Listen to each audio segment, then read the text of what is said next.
Lincoln Riley might already be making excuses for why USC won't be instantly successful in the Big Ten.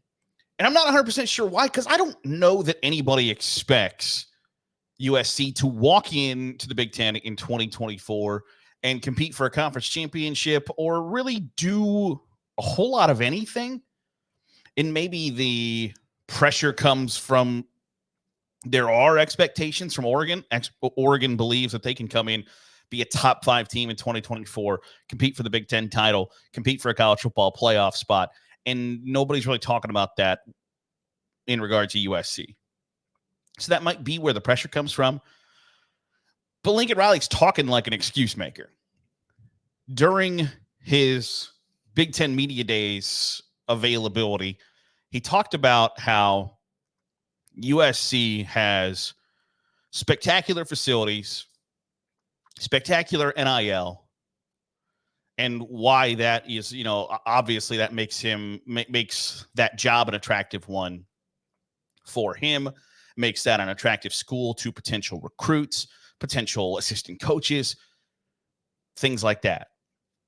And then at the same exact, not the same exact time, literally, but then a few moments later talked about how USC is playing catch up and needs to get better in facilities and in NIL, things that matter to recruits. So which one is it? Because I don't think it can be both. I'm king of it can be both. In this instance, I don't think it can. It can't be both, that USC has great facilities, has great NIL, has, great institutional support, etc., while simultaneously needing to play catch up in those areas. That doesn't track to me. And I don't think it should track to even like the most diehard USC fans. Wait a second. If our coach says we're great in this area and that area, and then a few breaths later says we need to improve in, and maybe it's like that college football coach speak where I said we were great. I didn't say we were elite. I didn't say we were state of the art. I didn't say we were leaders in the. Great is synonymous with being the best at those things, in my opinion. And I would imagine in your opinion too, that's what great means. Like if Arkansas State said, we got great facilities and great NIL, you can probably lean into the fact like, well, maybe that might not be true. But when USC, one of the biggest, best blue bloody programs in college football history, says, the head coach of that program says, we are great in these areas, that holds a little bit more weight than if the coach at Coastal Carolina says that, or if the coach at Central Michigan or James Madison or Wyoming, insert any other group of 5 program here.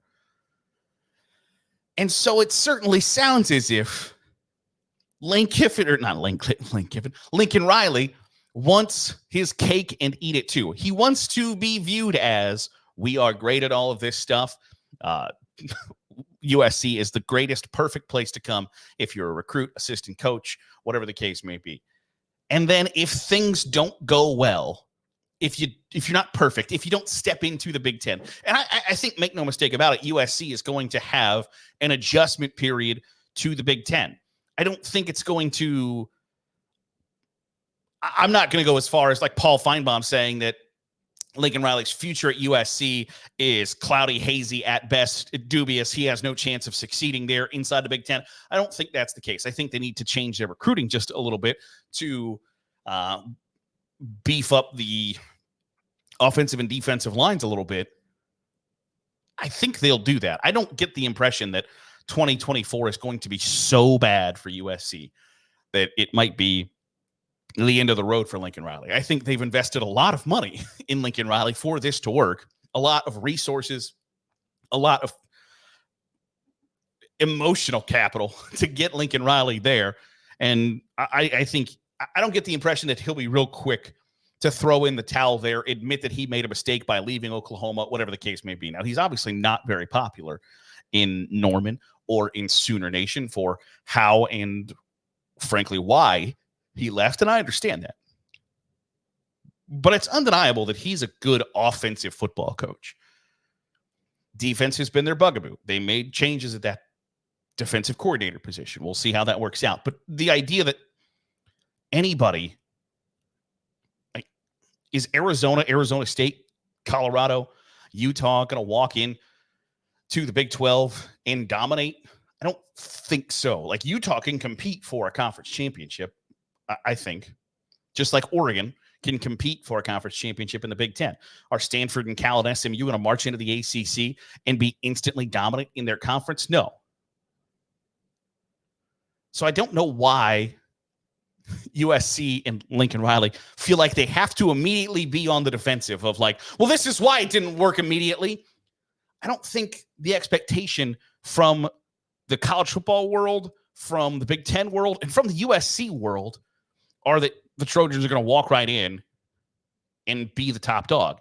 I think that's part of the evolution of the conference realignment in college football right now, is that are Texas and Oklahoma going to walk in and be instantly dominant in their conferences in the SEC like they were in the Big 12? No, I don't think that 70% of the conference championships in the SEC are going to be won by Texas and Oklahoma. They are seeking out people and teams that are more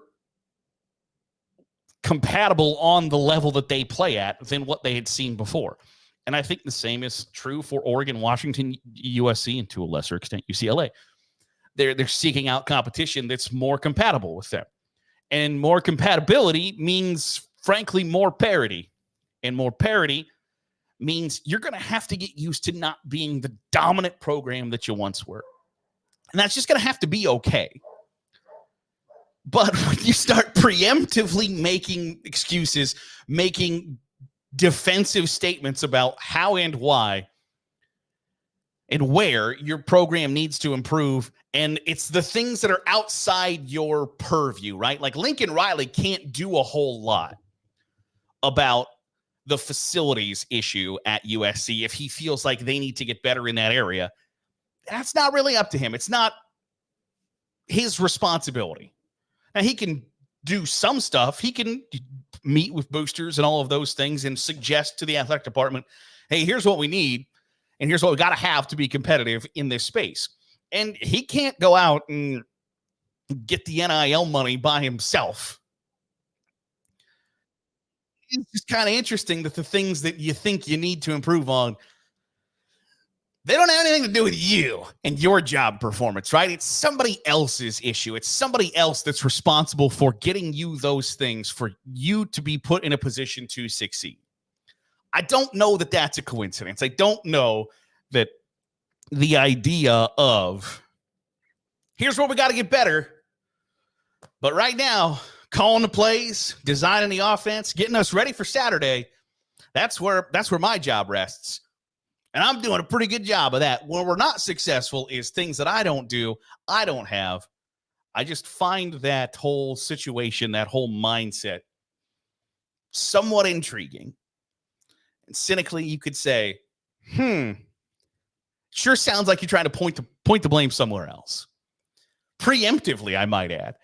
Now, USC has a somewhat difficult road to hoe in 2024. And being a member of an expanded Big Ten and an expanded Big Ten that you're going to be viewed as, for better or worse, one of the upper echelon dogs. Like, I don't think you can say USC is going to be a top dog year after year after year in the Big Ten right now. I think eventually they can get there. I think if you set your expectations for USC as like, we can routinely be a 9 to 10 win team, compete for the Big Ten title, and be a college football playoff contender, I don't think those are unreasonable expectations. I think you would argue, like, yeah, that makes sense.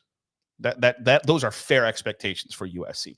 If your expectations are 12-0, undefeated every year, win the Big Ten, be a top 4 seed and get a bye in a college football playoff every year, then no, I don't think Lincoln Riley can meet those expectations. But I don't know that there are many programs in America where you can say that second group of perfection, yearly conference title, college football playoff contender, year after year after year after year, and not just playoff contender, but top 4 seat contender year after year after year. The programs that can have those expectations, you can count on one hand. But I don't think Lincoln Riley needs to get defensive about that right now, because when you do it in July, it looks like you're kind of telegraphing like, hey, you know, the reason we lost to LSU, Michigan, Penn State, Nebraska, and Notre Dame this year, the reason we went 7-5 is because we're not great at NIL and we're not great at facilities, while simultaneously saying we've got great facilities and got great NIL. It looks to me like you're trying to defend something that hasn't happened yet. That doesn't give me a whole lot of reason to believe that you think you're going to be real good your first year in the Big Ten. That'll do it for today's episode of the Daily Huddle. Appreciate you making us a part of your day, however it is, wherever it is you're doing so. If you're watching on YouTube, hit the subscribe button. Make sure you're getting all the great college football content we're pumping out. If you're listening on the podcast feed, drop a 5-star review. It goes a long way in helping out the channel. I'll see you tomorrow for another episode of the Daily Huddle.